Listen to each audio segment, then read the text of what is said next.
Hey everybody, Browns thoughts here off the Mike Sports Network. So I've had a chance to sort of gather. I gave you guys my immediate reaction in the moment when it happened.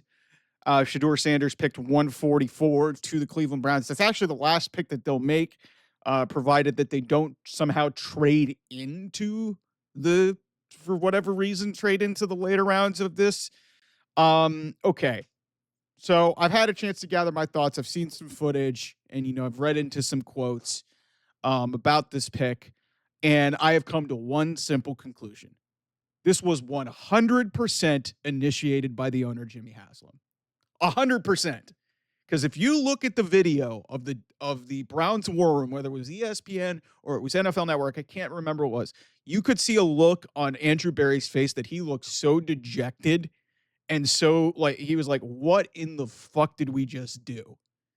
This totally screams of Jimmy Haslam because why in the world would you take Dylan Gabriel 94th overall, I think it was? Why would you take him in the third round and then come back 2 rounds later? There hasn't been something like this that has happened in nearly 50 years where a team is taken 2 quarterbacks like in that succession like that. Like it's wild to me that this has happened. This is, and I'll do an overview, big picture of the Browns draft, which I didn't think in large chunk was pretty good, but this is everything that I've said that has been wrong with this organization. It goes back to Deshaun Watson. It goes back to Johnny Manziel. Pretty much since the minute that Jimmy Haslam took over ownership of this team, he has had no fucking clue how to run a football team. And at every possible turn, at the worst possible point, he has inserted himself. And yes, on some level, hey, the Browns are never dull, but they're also a shit show because look who's running them.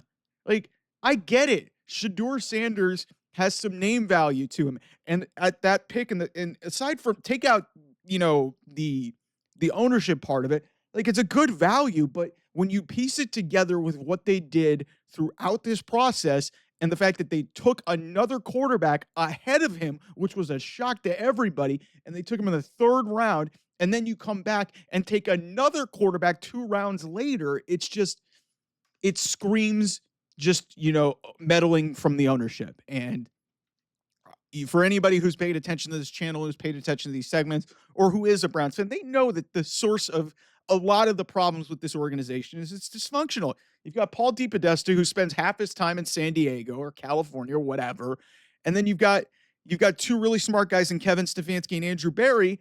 And then you look at that war room, and yeah, I understand Andrew Berry's had a rough go of it in terms of draft picks, but you look at that and then you hear the quotes that he was saying, and I haven't heard the inflection of how he said it, but I don't believe for 1 second that this was all. He basically said something to the effect, yeah, Jimmy, let Kevin and I do our jobs. I do not believe that for 1 second. This does not make any fucking sense from a football perspective, as any talent evaluator would tell you. You do not take 2 quarterbacks in that succession. The last time it happened was RG3 got taken in the first round, and then, Kirk Cousins got taken in the fourth. And, Kirk Cousins has still turned into a pretty good quarterback. RG3 ended up amounting to nothing. And this is way different. You're talking about the third and the fifth. But, hey, you basically, with the third pick, said, okay, we're punting on quarterback. We're looking to 2026. And then you come back and take a guy who may honestly be the starting quarterback. And in that perspective, and you add more competition, I'm fine with that. But given the distraction level and all the narrative that was going around this guy, this totally 100% feels like Jimmy Haslam basically went up to Andrew Berry and Kevin Stefanski and said, trade up and get this kid or you're fired. That's basically what probably happened because Andrew Berry's on a short leash as it is, but like they had multiple chances to take this guy. They took another quarterback, and yet here we are at pick 144. They trade up with the Eagles, give up their last pick in this draft, which is the 6th-round pick. So they give up a 6th-round pick to get up there to take Shedeur Sanders.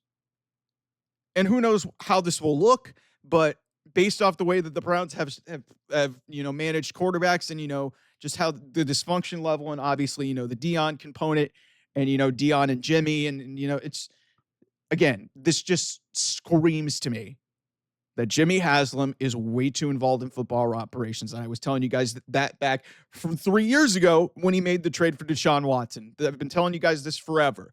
And then a homeless guy told him to draft Johnny Manziel, so he did that. And how did that work out?